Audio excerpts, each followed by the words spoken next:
새벽 안개가 마산 앞바다를 감싸던 그 시각, 고요하던 부두가 갑자기 흔들리기 시작했습니다. 바다 위로 거대한 회색의 실루엣이 떠오르는 순간 현장에 있던 사람들은 단박에 알아챘습니다. 또 왔다. 그것도 미 해군 군수지원함 윌리 시라우가 다시 한국을 선택한 겁니다. 몇 년 전만 해도 미국 해군이 자국 함정을 한국으로 보내 정비받는다는 건 공상에 가까운 일이었습니다. 그런데 지금은 정반대의 풍경입니다. 한국 조선소로 들어오는 미 해군 함정은 해마다 늘고 있고 정비 주기도 빨라지며 이제는 아예 한국을 고정기착지처럼 활용하는 움직임까지 나타나고 있습니다. 이거 그저 그런 외교 이벤트가 아닙니다. 미 해군의 작전 구조가 한국을 기준으로 다시 짜여지고 있다는 신호이기 때문입니다. 실제로 미국 서부 해군사령부가 올해 내부 분석 보고서에서 한국의 조선 정비 능력을 별도 평가 항목으로 분리해 다뤘다는 사실이 업계에 알려지면서 방산 관계자들은 술렁이었습니다.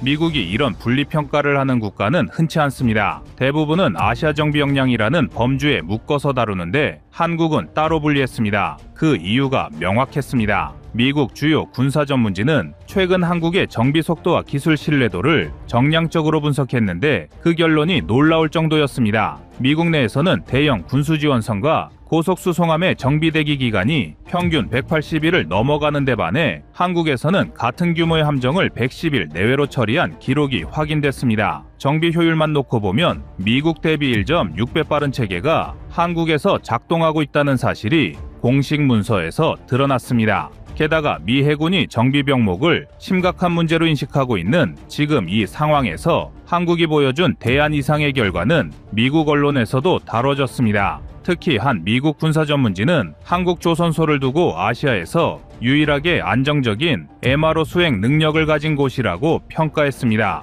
동아시아에서 믿고 맡길 수 있는 곳은 한국뿐이다. 이 문장이 미국 기사에서 등장했다는 자체가 이미 의미가 큽니다. 전문가들은 이 표현이 단순한 칭찬이 아니라 미국이 진짜 의존할 정비 거점을 사실상 확정한 것과 다름없다고 분석합니다.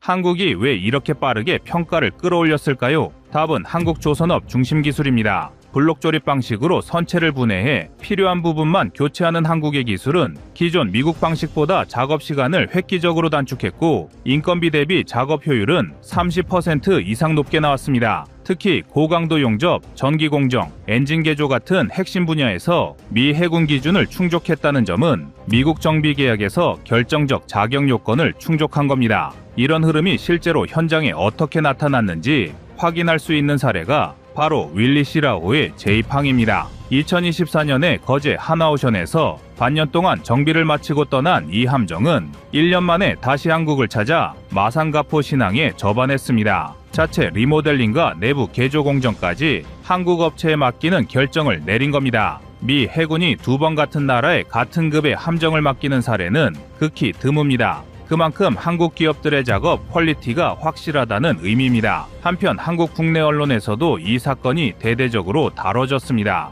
MBC 경남의 현장 취재에 따르면 가포신항 운영사가 확보한 정비 규모만 해도 약 50억 원 수준이었고 미 해군 인력 100명이 창원 지역 호텔 5곳에 2달 이상 체류하며 지역에 70억 원 규모의 소비가 발생했습니다. 단 한 척의 군수지원함이 한국 지역 경제에 미치는 효력이 이 정도입니다. 이제 미국 해군의 선택은 하나의 사건이 아니라 흐름이 되었습니다. 그리고 이 흐름이 한국 조선업과 해군 전략 지형에 어떤 변화를 가져오는지 지금부터 본론에서 더 깊게 살펴보겠습니다. 윌리 시라우의 제2항은 단순한 반복이 아닙니다. 한국이 미 해군의 공식 MRO 파트너 국가로 올라가는 과정의 가시적 증거입니다. 첫 번째 변화는 한국 조선업 전체의 기술적 신뢰도 상승입니다. 미 해군은 수십 개의 세부 기술 체크리스트로 MRO 수행 국가를 선정합니다. 그 중에서도 가장 높은 비중을 차지하는 항목은 작업 속도, 소재 대응 능력, 전력, 인프라입니다. 한국은 여기에 모두 대응할 수 있는 구조를 갖춘 드문 국가입니다. 특히 고속수송함의 알루미늄 자체는 일본, 호주 일부 업체만 다룰 수 있었는데 한국 협력업체들이 최근 5년간 쌓은 실적 덕분에 이 분야마저 맡을 수 있게 됐습니다. 이건 한국이 기존 철강 선박 중심 기술국이라는 인식을 완전히 뒤집은 사건이기도 합니다. 두 번째 변화는 트랙 레코드의 축적입니다. 미 해군은 정비를 맡긴 국가에 대한 신뢰도를 반복 계약으로 확인합니다. 첫 계약은 테스트지만 두 번째 계약부터는 실적 반영 단계에 들어갑니다. 이번 윌리 시라오의 재입항으로 한국 기업들은 미 해군 공식 인증에 가까운 수준의 실적을 확보했고, 이는 향후 수조 원대 규모의 고정정비 계약에서 결정적 우위를 가져다 줍니다. 세 번째 변화는 한국판 군함 MRO 클러스터의 실체화입니다. 2025년 5월 한화오션이 중소, 중견기업과 함께 구축한 MRO 클러스터는 단순한 협력체가 아니라 역할분업 체계입니다. 전기 엔진 공정업체, 선체 개조업체, 내부 리모델링 전문 업체까지 참여해 공정 시간을 20% 더 줄이는 결과를 만들었습니다. 이는 해외 매체에서도 주목한 내용으로 한국이 MRO 체계를 국가 단위로 구축하는 몇 안 되는 국가라는 평가가 뒤따랐습니다. 네 번째 변화는 미국의 전략적 계산입니다. 미국은 인도 태평양 전력 운용에서 정비 가능 시간을 가장 핵심 지표로 봅니다. 정비 시간이 늦으면 작전 방향이 줄어들고 이는 곧 전력 공백으로 이어집니다. 한국이 미국을 대신해 이 공백을 채우는 구조는 미국 전략 문서에도 반영되기 시작했습니다. 하지만 모든 조건이 완벽한 것은 아닙니다. 가포 신항의 전력 공급량이 윌리 시라오의 요구 전력인 7000kW에 비해 턱없이 부족해 현재는 비상 발전이 6대로 버티는 구조입니다. 이건 한국이 MRO의 완성 단계로 올라가기 위해 반드시 해결해야 할 과제입니다. 그러나 이 문제는 오히려 한국 정부와 지자체가 인프라 확충의 필요성을 공식적으로 인정하도록 만드는 계기로 작용하고 있습니다. 전체적으로 보면 지금 한국이 겪는 변화는 조선업의 한 분야 확장이 아닙니다. 군사정비 산업이라는 새로운 시장을 선점하는 과정이자 한국이 글로벌 해군 전력 유지 체계의 중심으로 이동하는 과정입니다. 마산가포 신항에 정박한 윌리 시라오는 거대한 금속 덩어리가 아닙니다. 그건 한국이 세계 해군 전력망의 중심으로 들어가는 하나의 상징물입니다.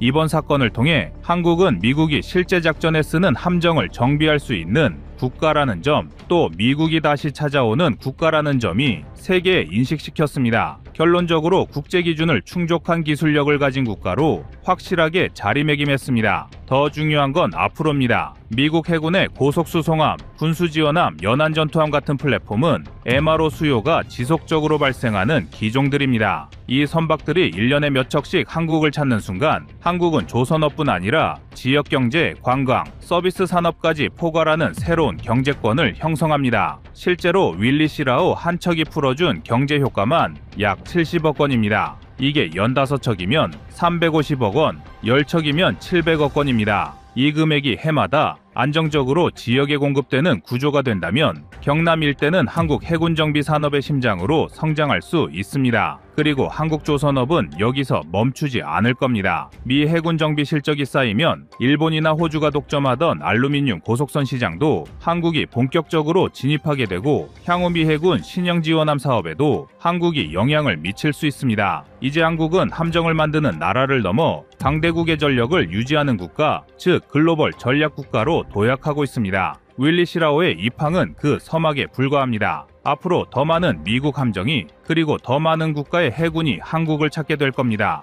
우리는 지금 그 대전환의 한복판에 서 있습니다.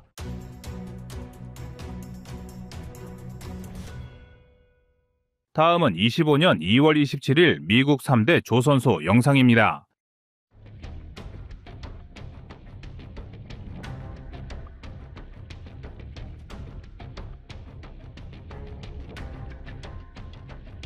코로나 동안 고전을 면치 못했던 이탈리아 조선소 핀칸티에리가 요즘 정말 잘 나가고 있습니다. 로이터 통신은 최근 유럽금융연합의 자료를 인용 2024년 한 해 핀칸티에리의 수익이 85억 달러, 한화 12조 2천억 원에 이를 것으로 전망했습니다. 매출도 아닌 순자산이 증가한 것인데요. 유럽금융계가 예상하는 핀칸티에리의 마진율은 무려 6%로 업계 평균치인 2%의 3배를 뛰어넘고 있습니다. 현재 핀칸티에리의 수주 잔액은 2032년까지 인도 예정인 선박이 92척, 금액으로는 401억 유로, 60조 원이 넘습니다. 작년 하반기 수주액만 2023년의 2배인 13조 원을 기록했는데요. 이는 유람선 등 민간 선박 분야도 선전하고 있지만 무엇보다 미국 해군이 많은 양의 전투함을 발주했기 때문입니다. 이미 2차 세계대전부터 미국 군함을 건조해왔던 핀칸티에리 조선소, 만약 대한민국의 미국 진출이 본격화된다면 강력한 경쟁자 중 하나가 될 텐데요. 그래서 준비했습니다. 오늘은 전투함 분야에서 대한민국의 경쟁 상대인 미국의 거대 조선소에 대해 자세히 알아보겠습니다.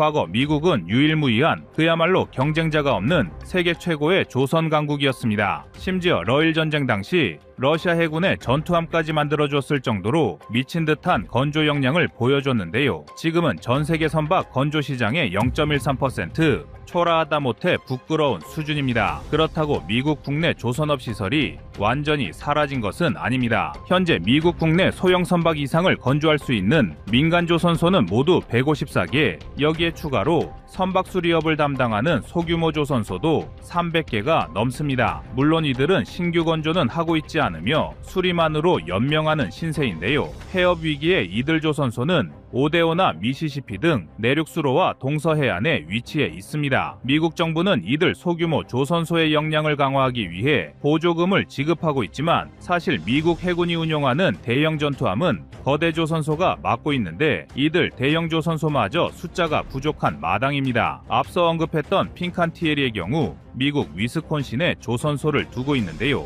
규모로는 미국 내 랭킹 6위로 사실상 미국 법인과 이탈리아 소유의 대형 조선사라 할 수가 있습니다. 핀칸티에리 위스콘신 조선소의 경우 2009년 인수 이후 현재까지 1300척 이상의 선박 건조 실적을 보유하고 있으며 보조함 중심으로 미 해군으로부터 다수의 수주 실적도 있습니다. 핀칸티에리의 경우 미국 국내 대형 조선소에 비해 항공모함이나 잠수함 같은 대형함보다 규모가 작은 소규모 전투함이나 보조함 위주라 건조 계약상 척당 수익은 적지만 상대적으로 리스크가 적은 함정들인데다가 로키드 마틴 같은 대형 군수 사업체와 컨소시엄을 맺고 건조 업무를 대리하는 포지션을 취하고 있어 실제 수익은 꽤 쏠쏠한 것으로 전망되고 있습니다. 이와 같은 방법은 핀칸티에리와 로키드 마틴 모두에게 윈윈인 방식인데요. 로키드 마틴으로선 직접 조선소를 운영하지 않지만 미군부와의 연계로 수주 사업에 뛰어난 역량을 보이고 있으며 여기에 전투함에 들어갈 전투체계까지 판매할 수가 있어 일거양득의 상황입니다. 로키드 마틴이 핀칸티에리 위스콘신 조선소에 지분 투자를 진행한 것도 이런 사연 때문일 것으로 보이는데요. 핀칸티에리 역시 로키드 마틴이 필요한 것이 아무리 위스콘신 조선소가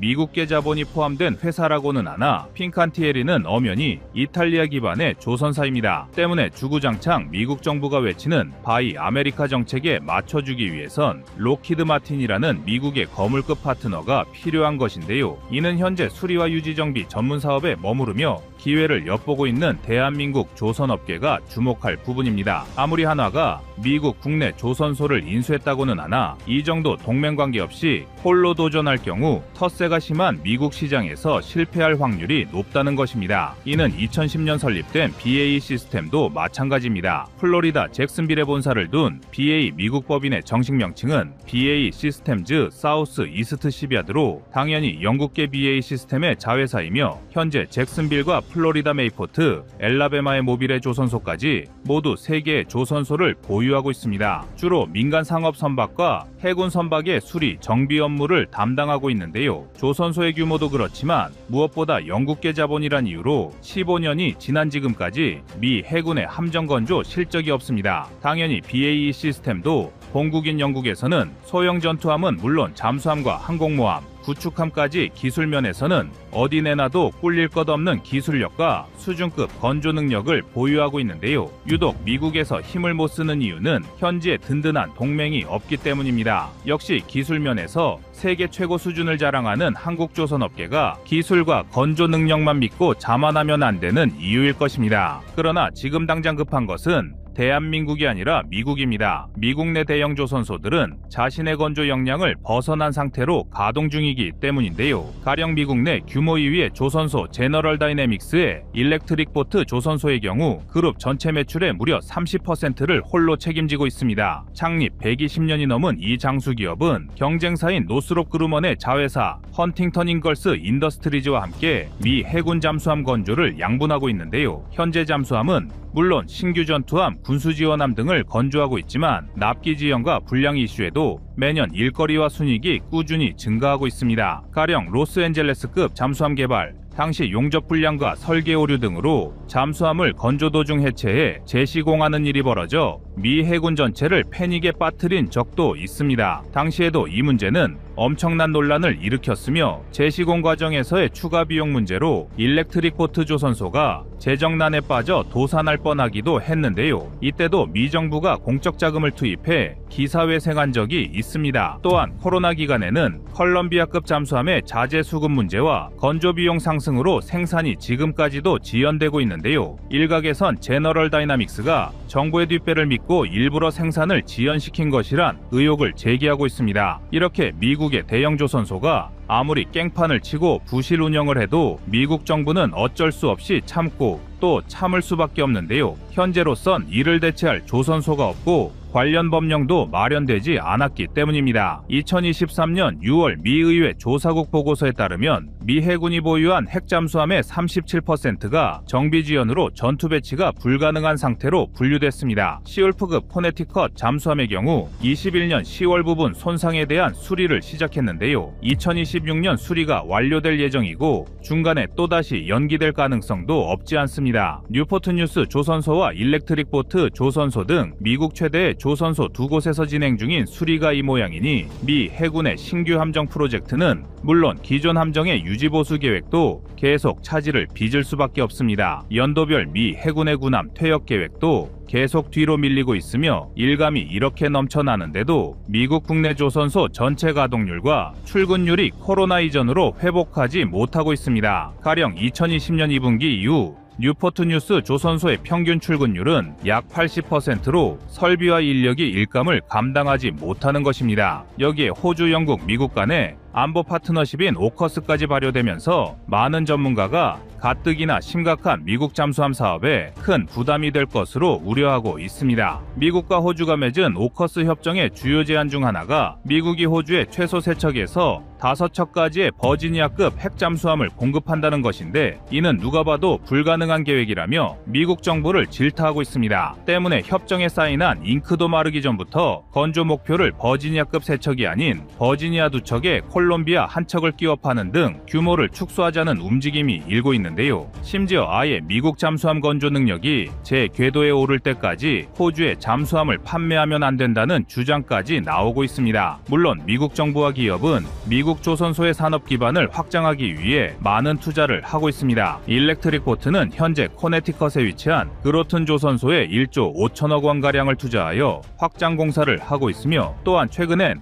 버지니아급 잠수함 건조를 위한 페이로드 모듈을 처리하기 위해 퍼세포인트 조선소의 시설을 확장 완료했습니다. 그러나 여전히 미국의 함정 생산 능력은 중국에 대응하기는커녕 현상 유지도 어려운 상황. 따라서 미국 정치계에선 한국을 적극 활용하자는 의견이 지속적으로 제기되고 있습니다. 그리고 그 결과물로 지난 11일 미 상원에서 발의된 동맹 함정 건조법입니다. 꺼리튜브에서도 한번 자세히 보도한 적이 있는 이 법안은 중국의 해군력을 견제하기 위한 미국의 묘수로 당연히 대한민국을 그 대상으로 하고 있습니다. 세계 조선 시장에선 중국과 한국이 차지하는 비율은 무려 90%에 육박합니다. 나머지 10%를 두고 이탈리아와 프랑스, 일본 등이 치열하게 각축을 벌이는 상황인데요. 사실상 한국과 중국이 시장을 양분한 상황에서 미국의 선택은 대한민국일 수밖에 없습니다. 잠수함과 같은 특수성과 항공모함을 제외한다면 기술력에서도 미국에 버금간다고 할 수가 있는데요. 심지어 일반 전투함의 경우 미국보다 더 나은 옵션과 가격으로 경쟁력을 갖추고 있습니다. 미국 정부가 파악하는 한국 조선소의 건조 비용은 미국의 20% 수준으로 알려져 있습니다. 미국의 주멀트급 구축함을 예로 들면 최근 미국이 주멀트급을 건조하는데 약 10조 원의 예산을 사용하지만 한국은 비슷한 사양의 세종대왕급 구축함을 만드는데 1조 2천억 원을 사용했습니다. 공정의 효율성이나 작업자의 숙련도 그리고 생산 설비의 대형화, 현대화까지 모든 조건이 한국이 미국을 앞질렀기에 가능한 일이었는데요. 과연 미국 진출을 향한 한국 조선업의 항해가 어디까지 이어질지 기대되고 있습니다.